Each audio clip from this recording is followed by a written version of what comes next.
एक गोष्ट सांगते, नेहमी लक्षात ठेव. आयुष्यात ना माणसांना महत्त्व द्या, पैशाला जास्त महत्त्व देऊ नका. हल्ली काय झाले माहीत आहे, लोक जास्त पैशाला महत्त्व देत आहेत, माणसाला महत्त्व देणं कमी केलंय. असं करू नका.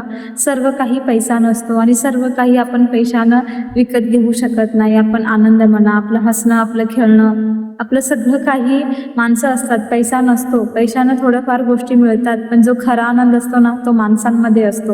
आपले आईवडील म्हणा, मित्रमैत्रीण म्हणा, भाऊ बहिणी म्हणा, कुठलीही माणसं म्हणा जे आपण जोडलेली असतात, ते आपल्या आयुष्यात खूप महत्त्वाचे असतात. पैशामुळे नाती तोडू नका आणि पैशामुळे त्यांना महत्त्व देणं कमी करू नका. सर्व काही पैसा नसतो.